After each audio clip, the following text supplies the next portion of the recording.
So thanks for coming. This is the third week of our Modern Research Technique series, where we bring students and postdocs from the University of Rochester Medical Center here to talk about modern research techniques that are used in biomedical research. And so again, if you don't mind signing in when you come in or as you leave and grabbing 2 evaluation sheets so that you can provide Chandani and Suryoshi feedback on how their presentation went. And especially if you're faculty, we encourage you to fill out those evaluation forms also. So each presentation is going to be 20 to 25 minutes. If you have questions, feel free to interrupt and raise your hand, or wait until the end. There'll be time at the end to ask questions too, whenever you're comfortable doing that. So I'm going to introduce our first speaker, who's Chandani Warnasurya. She got her PhD in biochemistry and biophysics at Imperial College London with a specialty in single molecule biophysics, and she's currently a postdoc in the biochemistry and biophysics department at the University of Rochester Medical Center. And today she will be talking about single molecule FRET.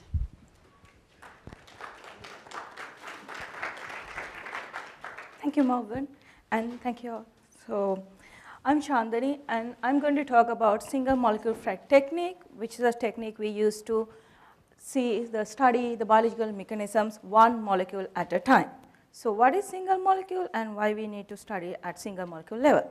So, if you take one of the classroom picture, and if you take this as a whole sample, and so what's the process happening here is like, and he's a teacher, and then he's teaching something, so we take, that is a process happening here, and we can say the average result is everyone understand what he's teaching. But as we all know, is that exactly correct? So what if we go and look at individual person at a time and what they are doing? So if we focus on seeing individual person at a time, so that's a single, we can say it's a single molecule.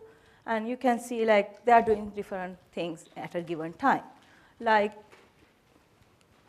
this person, you can see she's listening, some people are writing down the notes, some people are doing some other things, and like that, like if you see the one classroom, different people doing different things.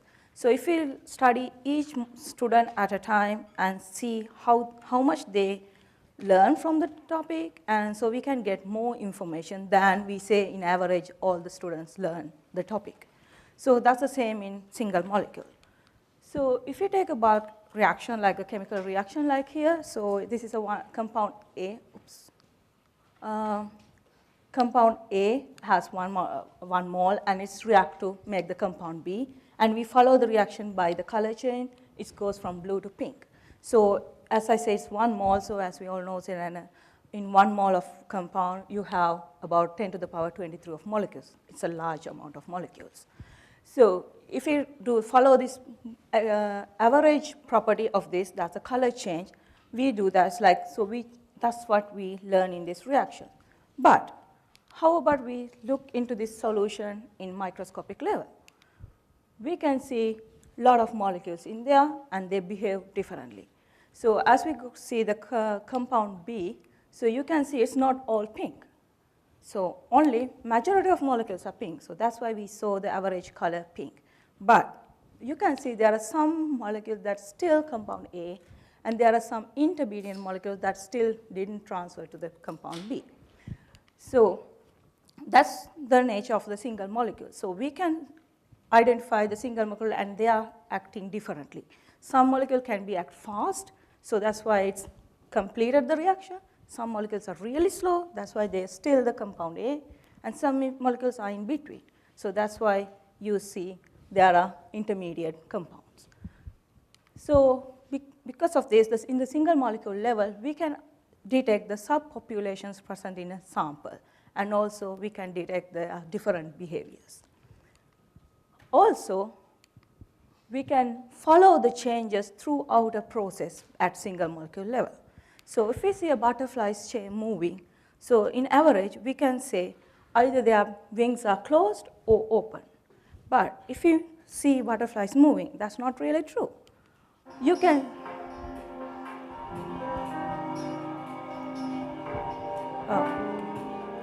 so you can see how fast it's moving, and can you shut down? It's muted here, but I don't know. Okay, thanks. Sorry about that. So how fast it's moving and how their wings positions are at a given time. So that's why in the single molecule level, if you follow a process, you can see how their wings are changing at a given time, how fast they are moving, how slow it's moving, and all the things. So why it's important to follow a process at single molecule level? And where we can apply this one. So something like in cells, inside the cells, it's that really important to follow our reactions at a single molecule level or follow it real time, what's happening in the cells. So in the cells, there are a lot of biomedical processes happening, like DNA replication, transcription, protein synthesis. So each of these steps are carried out by the protein complexes that call like DNA polymerase, RNA polymerase, ribosome, those are really, really small. How small? They are in nanometer scale. So what is nanometer? So if we take one strand of our hair, that's diameter of that is about 100 micrometers. And normally average protein size is about 10 nanometers. That means around your one strand of hair, you can put 10,000 of protein molecules. That's small these molecules are. So we need a really strong method to detect this. Also, these machines, the molecular machines are really consist of multiple components, and they are assembled in a very highly ordered manner, and those are really complex. And the biological processes are same. They have undergo several steps, and there are a lot of intermediates. So if we want to see everything, we need to look at individual molecules. So think about like DNA polymerase, which copies the DNA. So if we do the reaction in a test append of tube, what happens? We add all the ingredients in the tube and let the reaction happen, and we use a bulk assay like gel electrophoresis, and we see a band, yes. So we concluded, yes, reaction happens. Is that it? No. We need to see, if we need to see what really happened in a cell, we need to zoom into the cell and select one molecule. So, oops.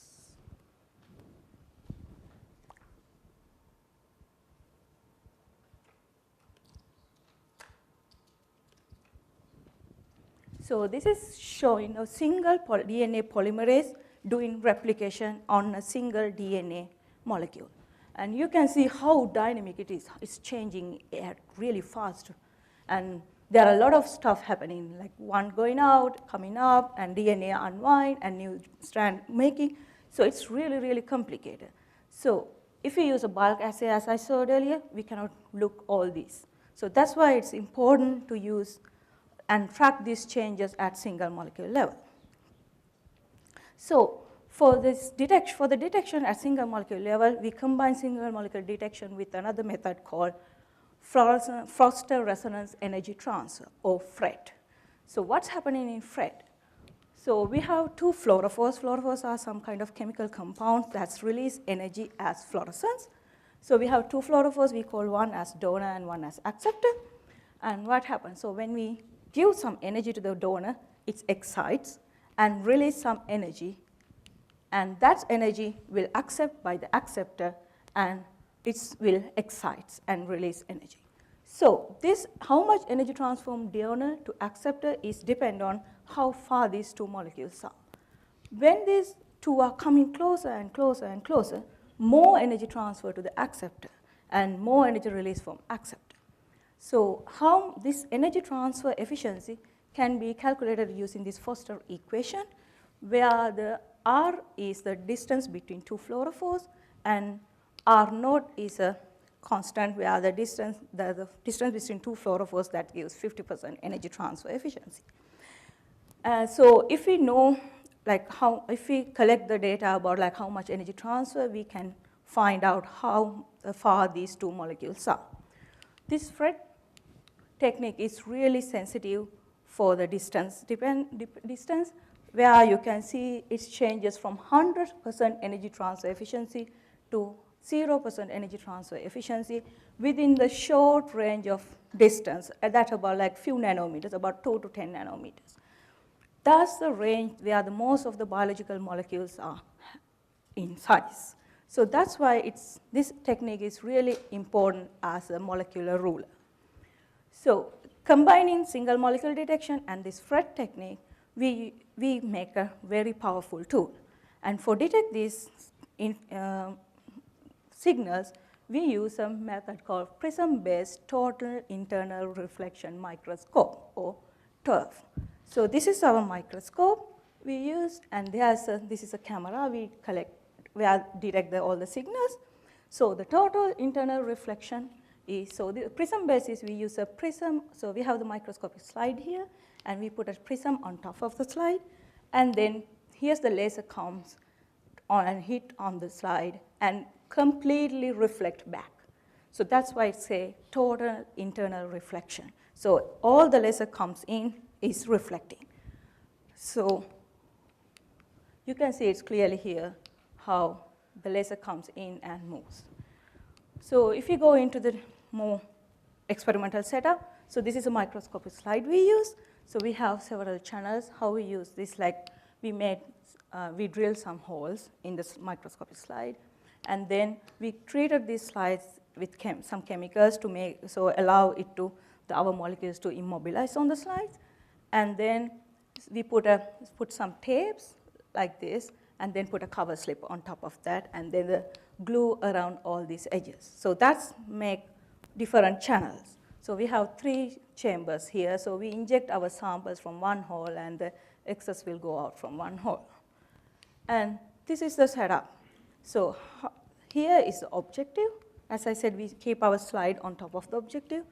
And see, this is the slide, and this is the cover slip. So we keep it in a way that the cover slip is on the objective and the slide is away.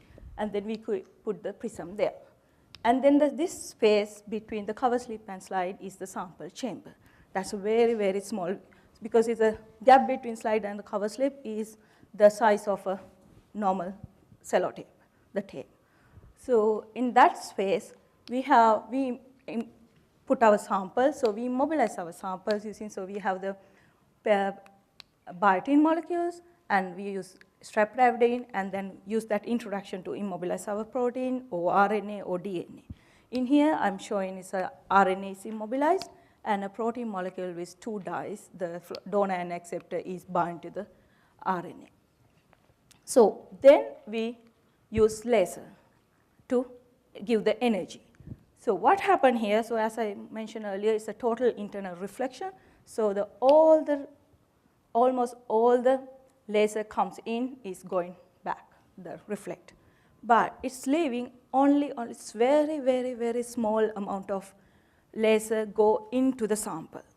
So that energy is only enough to excite the molecules is present very closer to the slide surface. There are 2 advantages of that. One is because laser is really powerful. So if the whole laser goes in, what will happen? It's burn out all our samples, and there's nothing to study.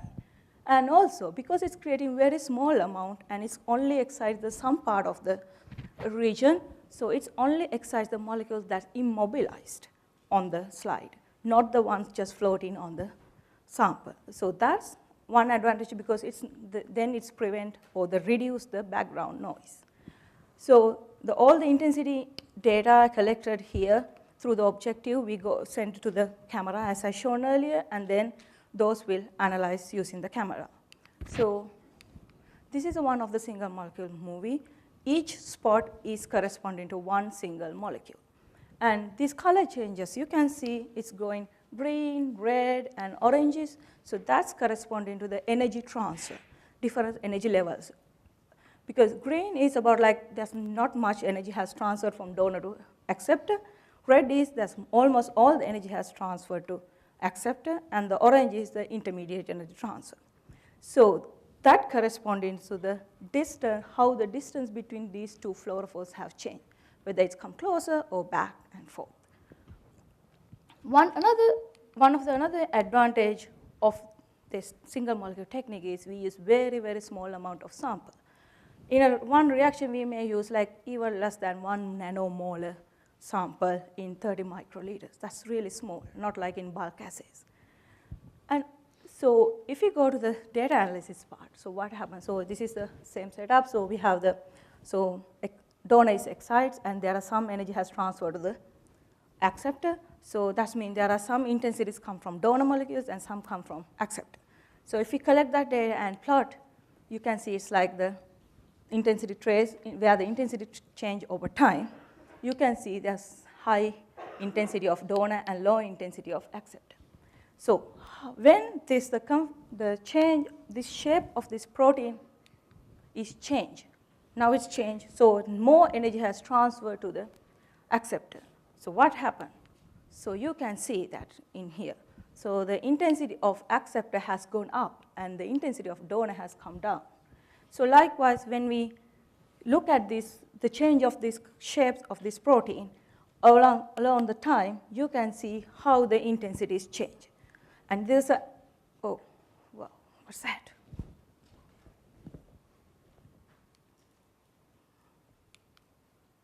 Okay, sorry. And so there's an anti-correlation between these changes. What does that mean? When the donor goes up, acceptor goes down, and acceptor goes up, donor goes down. So collecting all these data, the intensity data, and using this equation where the intensity of acceptor divided by the intensity of acceptor plus donor, we can create a Phred trace where it shows how the Phred values change over the time. So you can see there's a low Phred value, about 0.3, and there's a point around 0.8 Phred value, and it's changing back and forth. That means the shape of these protein molecules changing within two different shapes. So that's why we see two different energy transfers. So this is just for one single molecule. And then we collected more than 100 or more than that and create a histogram, which shows the distribution of this each population. And the frequency is how much population of one each Phred state is present. And here it shows which Phred state is that. So with this, we can give information about the distribution of different populations and how much of each population present in a given sample. We can also study how fast this reaction happening, how fast this shape is changed to this shape, and this shape comes back to the other shape. For that, we take the same as the Phred state, and then we calculate how much time each Phred state stay. So this stay about like 30 seconds, this stay like some other time, like that. So we collect all this information separately per molecule as per many molecules. So by adding all this information together and using mathematical models, we can calculate how the rates of these interconversions, how fast these are going to one conformation to other, or how slow they are happening, or also, although I'm showing it has only two shapes differences, but if it is going through several intermediates, you can find how much each of the intermediate, how long it takes to make those each individual intermediate. So all this I'm showing, like what I've showed here are showing how important this technique to understand the biological processes. So with this, I will show one last slide which shows how this technique has evolved throughout the time, and also how much people have come up with the, addressed the most of the difficulties in this technique. So as I'm showing, so this is where the first, in 1948, they developed the Phred theory first. And then people have used the thing about like 1989, that's when the first time they made up a studies for detecting single molecules. And they did that in the solid phase, and then like they started doing it in the solution. And then in 1995, they did studies to localize the single fluorescence molecule in a given sample. And then in 1996 is what the first Phred experiments have done using in this lab. So after that, there are several advancements happen here. So they use different methods to enhance the lifetime of the fluorophore, because that's one of the drawback in here. Fluorophores get died. There are not any more fluorescents, so we cannot get a signal. So they enhance enhance the lifetime of a fluorophore, so you can keep it longer and detect more signal. And also they introduce, so people want to move this to cells instead of in a solution. So for that, they introduce the photoactivated fluorescence proteins like GFP, which they did is like so you can engineer your protein of interest with attaching this protein, and inside the cells you can see how the things are changing.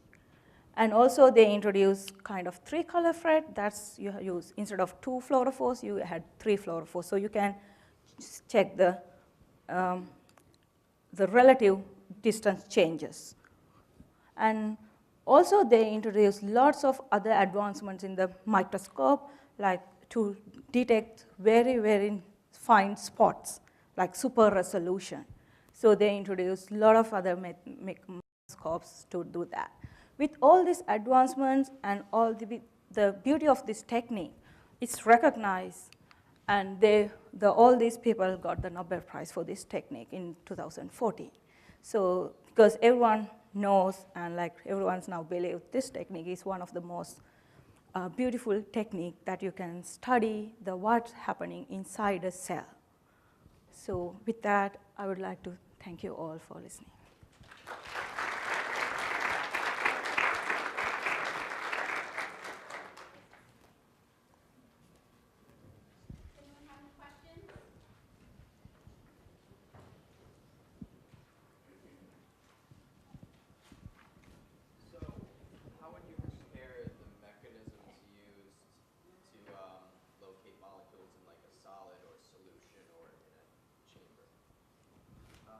Yeah. How would you compare like the actual tools used? Is it still like a laser that they shine? Yeah, they use lasers, and mostly they use different mathematical models and all the things. So first they use the air, actually, so that's how they detected the single molecule, the solid phase, and then they move it to the laser powers and change how much laser power you use and all the things, and then the microscope, change the microscope, how much you can detect to go into the solid.